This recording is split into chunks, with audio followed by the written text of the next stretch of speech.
कल्याणमधील एका महिलेने पर्यावरणपूरक गुढी तयार केली आहे। ही गुढी पंतप्रधान नरेंद्र मोदी यांच्या दिल्लीतील घरी पाडव्याच्या दिवशी उभारली जाणार आहे। देशात राम मंदिराची उभारणी केल्याबद्दल आणि देशाच्या संस्कृतीचं संवर्धन केल्याबद्दल आदरभाव व्यक्त करण्यासाठी ही गुढी टपालाने पाठवण्यात येणार आहे। या महिलेशी संवाद साधला आमचे प्रतिनिधी सुरेश काटेनी।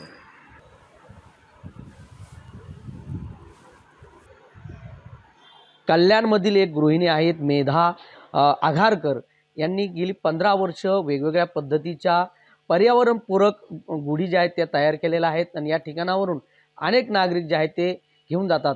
विशेष म्हणजे यावर्षी त्यांनी देशाचे पंतप्रधान नरेंद्र मोदी यांना पर्यावरणपूरक गुढी जी आहे ती कल्याणमधून दिल्लीच्या त्यांच्या निवासस्थानी पाठवणार आहेत। माझ्यासोबत स्वतः मेधा ताई आहेत।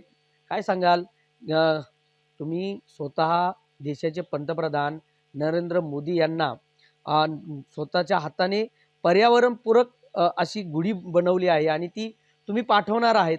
कशी संकल्पना तुमच्या मनामध्ये आली? ही ज्यावेळेला वनवासातून राम अयोध्येत परत आला त्यावेळेला हा आनंद उत्सव म्हणून लोकांनी घरोघरी गुड्या, रांगोळ्या, तोरणं बांधून हा उत्सव मोठ्या प्रमाणात साजरा केला।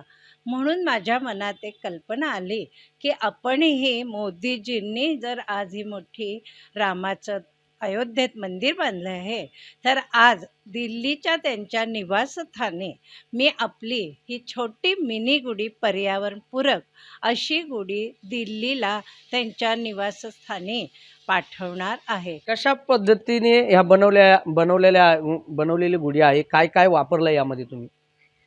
ह्याला सर्वात प्रथम म्हणजे मी कागदाची फांदी आहे, कडुलिंबाची, गजरा सोलावडचा आहे, गाठी म्हणून आहे, ते सुद्धा मी कागदाचंच वापरलेलं आहे। आता नवीन पिढीला वेळ नसल्यामुळे मी पूर्णच गुढी तयार केलेली आहे।